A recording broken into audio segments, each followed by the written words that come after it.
coming out series of videos, and I'm going to talk to you about some general FAQs that trans people have to answer because we are a little different, because the things that, you know, non-transgender people, and I'll get to the terminology a little later, have already baked in with health class and biology, you know, they feel that we have to answer those questions, and I'm putting together a video just to say it, put it out there so I don't have to repeat myself, and just so that you know that I'm just like you, and there are things that are different, but you know, we're the same. So I'm working from the same list that I was referring to in video 2, and it was a comprehensive list of things that I put together for this series of videos. So without further ado, I'm going to start with terminology. So think of humanity like a tree, or an org chart, and we're divided into groups, and the 95% of the population, and that's generous, I think trans people are 1 to 3% of the human population, and I heard somewhere that redheads and trans people are in the same proportion. So I mean, that gives you a huge clue on how many of us are out there, but how rare we are. Trans people are equivalent to, or humanity gets divided into cisgender and transgender. Okay. Cisgender people are people who are who identify as what biology they have. So if your chromosomes say XX, your identity matches up with a woman. If your chromosomes are XY, your identity matches up with a man. And so that's the level of category we're at. We're at identity. Identity is generally split into 2 categories. You're either cisgender, which means you line up with your biological sex, or you're transgender, which means that you don't. And then from there, they subdivide.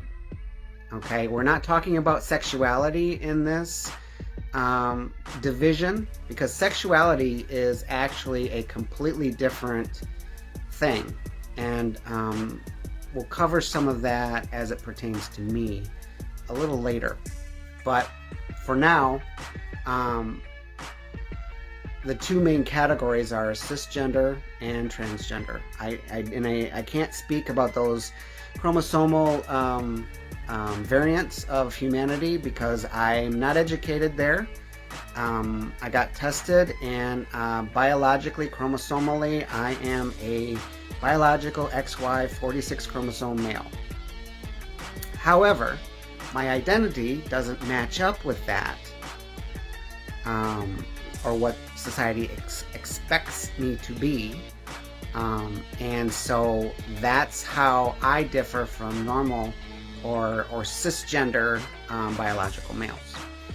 Now, within the transgender umbrella, there are 2 subcategories, and those 2 subcategories are binary and non-binary. Binary trans people are male to female or female to male, and that's exclusively it, meaning their biological sex says one thing and they identify as the other thing. Non-binary people are, as I said in the first video, are on a spectrum of somewhere in between male and female, or a combination, or they don't identify as either. And there's, you know, some discussion and disagreement as to if that's possible. but at the end of the day, it's you're either binary or non-binary. And from there, we get into all of the interesting subgroups. Cross-dressers are usually cisgender when they identify as their biological sex, but they dress in the opposite gender's clothing. And what makes them different from transgender people are the identity. So they may behave similarly to transgender people or appear like transgender people, but they're not. They're their own group. And within the cross-dresser group, you have drag queens and kings who cross-dress as entertainment or for a job. And then you have others who cross-dress for their own enjoyment or for stress relief because they have some kind of internal pressure to do so.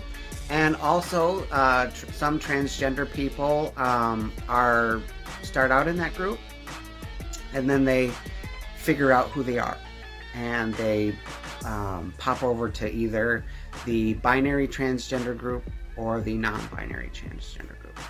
Okay. Examples of binary trans people include Chaz Bono. Chaz Bono was born as Chastity Bono, and he is the biological child of Sonny Bono and Cher. And another famous person who's a male to female is Caitlyn Jenner. Caitlyn Jenner was born Bruce Jenner and was an Olympic athlete and transitioned to Caitlyn Jenner and now identifies as a woman. Those are two examples of binary transgender people. Non-binary people have very, very little representation out there. We are very difficult to spot, we're difficult to identify, and we're just emerging from the closets now. And so I can't really give you a famous example of a non-binary person because they are very few and far between and very difficult to identify and find. Many of them blend in under one gender or another, and very few actually express themselves publicly as far as famous people in a way that you would say, oh, that's non-binary. That's what non-binary looks like.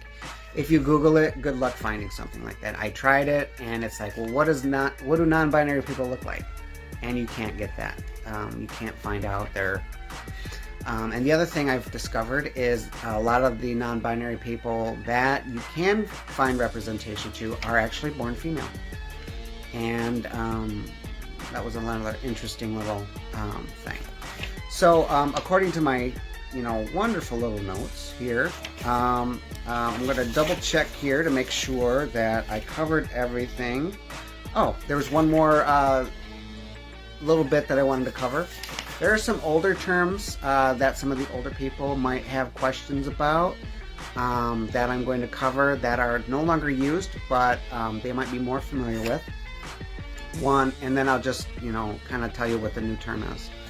Transsexual. So in the old days, the medical community would identify us as either transvestites, transsexuals, or there was another word that they'd use, female impersonators. And today, because of the internet, because of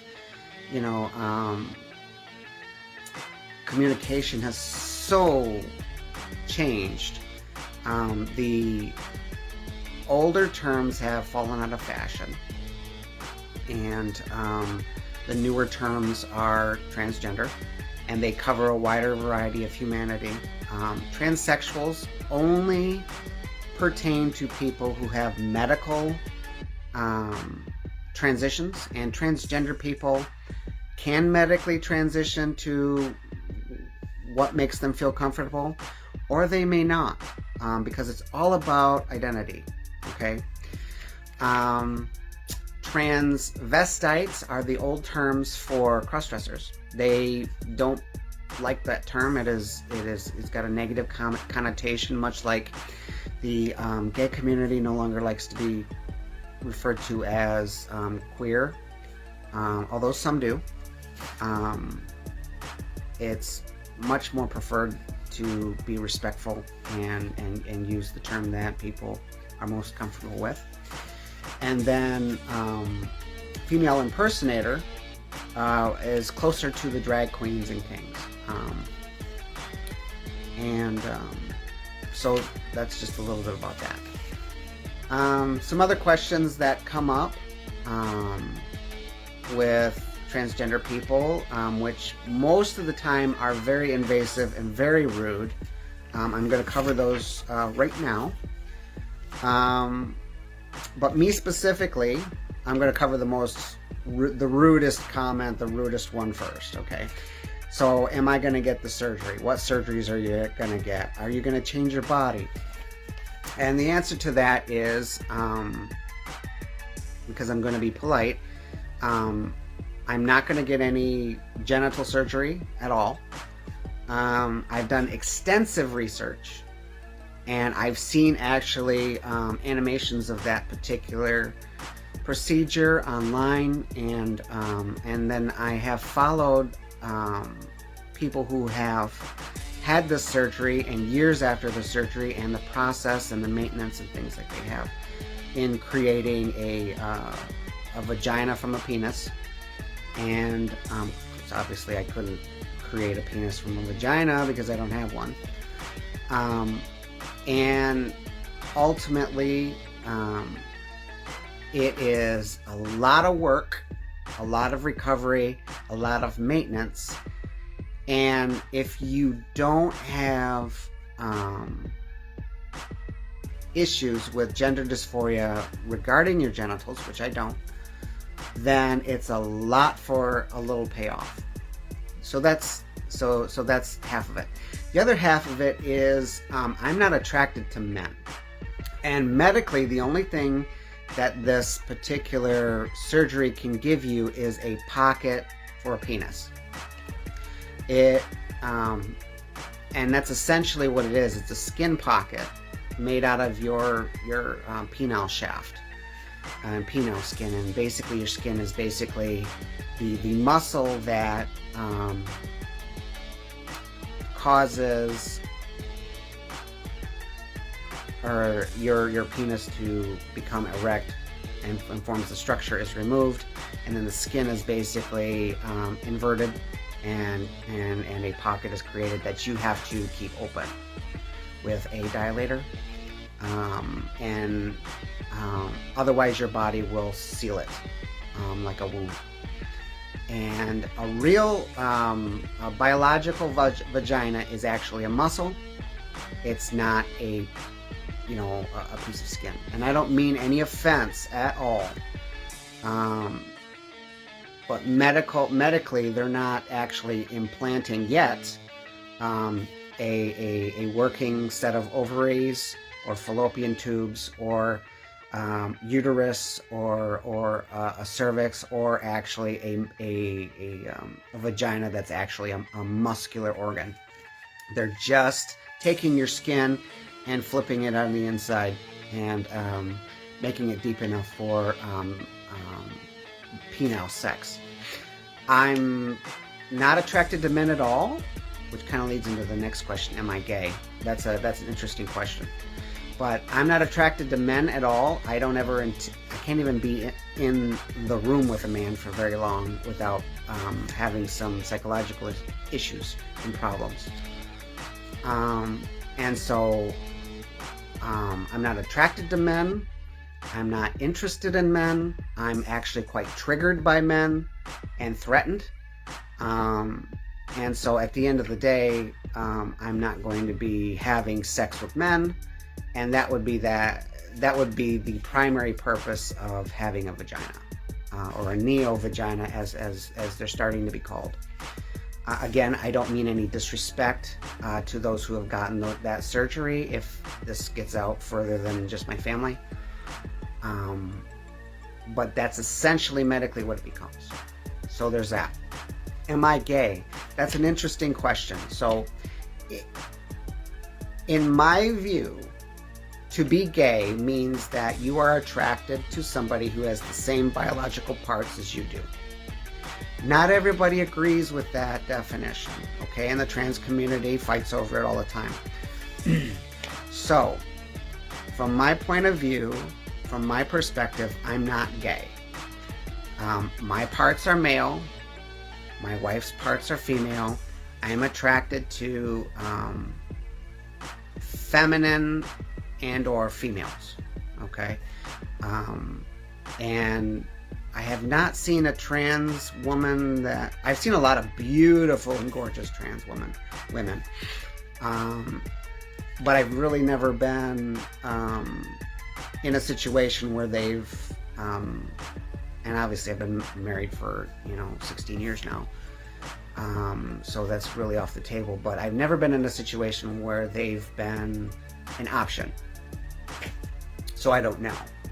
As far as attraction, things are completely different with the hormones that I take. But anyway, I don't consider myself gay. I consider if you're having sex with somebody who has the same genitals, then yes, you're gay. But it's a very complicated issue for some people. For me, it's very plain. My parts are different than my wife's parts, therefore it's a heterosexual relationship regardless of how I look. So there's that. What pronouns do I use? Okay, so that's an ever-evolving thing with me because I don't consider pronouns to be a very important part of this process. I consider not being scared to use the bathroom a little bit more important, or not being accosted or assaulted in public, or that to be a little bit more important, or even having the right to change my driver's license to something that reflects who and what I am. I don't have that right yet, but currently I use they and them because I am a mixture. I will also accept she because I look rather she-ish.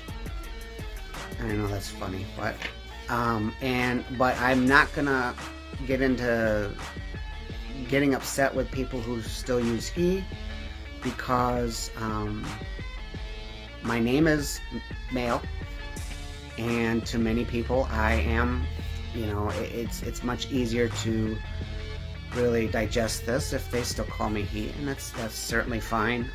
I would rather not be called he. I would prefer she or they, and I'm starting to move towards they and she as my primary pronouns, with the doctor and my therapist has adopted they. So am I going to change my name? No. There's a lot of debt that's associated with my current name, and I'm not really getting into that. I don't want to find out all the complicated things that are involved in changing my name. So no, I'm not going to go there. As far as my gender marker on my license, the state of Michigan is going to change the technology that allows us to add more characters to our gender marker on the license. They've already depoliticized for the binary trans community the gender marker, so all you have to do is pay your $10 and you can get your license changed according to the gender that you identify with, as long as it's male or female. So they have a win. They said that in 2021 this technology is going to make things a little bit easier for licenses, so my expectation is the non-binary community will be able to get markers also. So we'll see. So I'm not going to get anything changed until I have to, or until I'm allowed to change it to what's reality. So as far as hormones, I kind of alluded to that in another video, but I will get into this right here. I am on estrogen, and I am on a testosterone blocker, which is also a diuretic, and that diuretic has helped me lose some weight. It keeps some of the water weight that I tend to hold on to off and out of my body. It's suppressing all of my testosterone, and it actually sterilizes me. So I am completely sterile right now. In like 30% of the population, it also causes breast growth. So I'm not sure, because I'm taking estrogen, I'm not sure which chemical is causing that, the estrogen or the spironolactone. But the spironolactone was developed for heart patients to keep the fluid from building up around the heart and lungs. It was designed for that, and then they found out that in some percentages of patients they developed breasts in male patients, and so somebody adopted it as a testosterone blocker, and that's what they found out through testing. And then the estrogen has given me some girl emotions. I cry like when I get triggered. When I got triggered before, I'd either get really angry or I'd cry. I'd cry at certain things, but most of the time I'd get angry. I mean, very, very angry. And now I'd still get angry like I used to. You know, it's just not as intense. And I'm more likely to cry, and I cry all the time now, and it's kind of funny, you know, and I say, you know, every once in a while I'll start tearing up, and I'll go, damn girl emotions, or damn estrogen, you know, but it's all done in joy, because my life is better now on this. I'm a lot more calm, and part of that is therapy. You know, but part of that is chemical, and I'm very grateful that I'm going through this process, because that stress was going to kill me, and you just can't live like that forever. So there's that part, and some other things. Do I wear makeup? Now, obviously, I'm not wearing any now. I have played with it in the past, and I've looked at those pictures and I just go, oh my gosh. So I purchased a device that uses light technology, and my hope is that I can get rid of this 5 o'clock shadow that way, so I don't have to wear makeup and cover it up. I'm starting to get really self-conscious about having this 5 o'clock shadow, because shaving is really not taking it away the way I'd like it to. The problem is I suffer from cold sores, and one of the triggers is intense light, and my concern is that I will trigger an outbreak of epic proportions if I try to remove this around my lips, because that's where the virus hides. So I'm gonna try and do it so that I can actually, you know, go to the doctor on my regular appointment, and make sure that, you know, we can medically treat it. So if that's the case, but I need to get rid of it somehow. Lipstick. Pam and I have talked about makeup, and it's a lot of effort for me, a lot of time. And I really don't have a whole lot of time in the morning. I have maybe 5-10 minutes to do my hair, and I'm struggling with, you know, getting that done and getting to work. And even though I work from home, you know, it's still a struggle. So there's that. So other questions: do I wear makeup? no, I don't. Do I wear nail polish? I don't like how it feels on my fingertips. I've never tried it on my toes. My body isn't exposed that much to even go there. And so it's very unlikely that I'll ever put nail polish on my toes. But you never know. I mean, earrings, jewelry. I'm starting to wear some bling on my fingertips. We just recently got some rings. I lost my male wedding ring a long time ago at a funeral, and it was never found. And I tried to replace it with something relatively inexpensive, and it caused my finger to turn red, and had a reaction. So I didn't have a wedding ring on my finger forever, and then I was standing in line for the episode 9 of Star Wars, and I noticed that some men were paying some attention to me. I don't know why, I got a beard, but they were. And I thought, maybe I need to start addressing this issue. So we have, Pam and I have some blue topaz stones on a silver band. And then we're going to get, 2 more bands and then have them connected. And so, if you can see that, I have a inexpensive representation of the diamond band that we're going to have, and it's hopefully going to be silver, and it's going to have these little gravel versions of diamonds, and I'm not versed in that. And then we're going to have an amethyst version of this ring, if you can see that. And then we're gonna connect them all together. And she went for the blue topaz. My favorite is amethyst, so we're gonna go that way. And then I had purchased this inexpensive thing from Wish because it was free. I just had to pay shipping, and that was going to hold us over until we could figure it out. So we have matching sets, and that's what we're doing right now. I've talked to her about it, getting my ears pierced, and that involves somebody putting their hands on me. I'm not entirely comfortable with people putting their hands on me, so I'm delaying that for now. So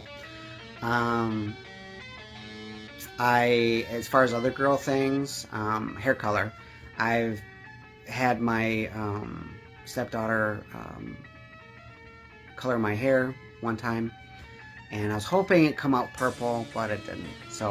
But I'd like to get my hair colored purple, maybe this color, or maybe a darker purple that you've seen in some of my other clothes. I love purple. I'm not looking for lavender. I'm looking for more of a blue purple, and hopefully it can show up on this brown hair. And as far as women's clothing, I'm still figuring that out. I love 50s rockabilly type dresses. They're difficult to wear and do man things, like shovel snow or yard work or things like that. I'm getting to the point where I think I want to live in boots, but it was brought up to me that those might be a little warm in the summertime. So as far as high heels, I love wearing those things. I think they're gorgeous. They're wonderful. I love stockings and thigh highs and pantyhose and body stockings and all those wonderful things. Problem with wearing heels is I have bad knees, and so I can only walk in those things for maybe even 2-inch heels hurt my knees. So I can only usually walk in them and even be in them for half an hour. So they're really impractical. So that's why I'm thinking about boots. And some of these, over-the-knee boots look really cool. But I'm still putting together my style. So what I'm trying to do right now is just to look normal, whatever that is. As I said earlier, I don't really have any representation out in the world. to really, model myself after. And so I'm just kind of going where comfort is and going from there. And so those are the basic, FAQ questions that I wanted to cover today. I'm fairly certain that I covered all the basics. And hair things. I'm still working on my hair. Today's an experiment day, and I kind of like it, but I think I need to do some more with this to make it a little. I think it looks pretty good from this side and that side, but you come over here and it's not so great. So maybe one of you out there, cisgender women, can give me some pointers on what I can do to make this look a little bit more interesting. And maybe highlight the fact that my hair can curl really nicely. I just have to know what to do so it doesn't look bad. I have really thin hair, extremely thin hair, and so when it does look poofy and stuff, I basically flopped it forward, shoved hairspray in it, and I don't think that it rats very well because it's so thin and sparse.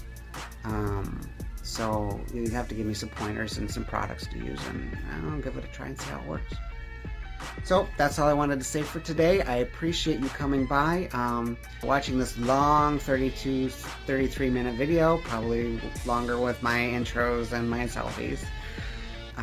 And I hope you enjoyed it. I hope it was informative. I welcome questions and comments. I really love the fact that you people are supporting me and sending me love and all this stuff. It's really great. And we'll see you again very soon. Bye.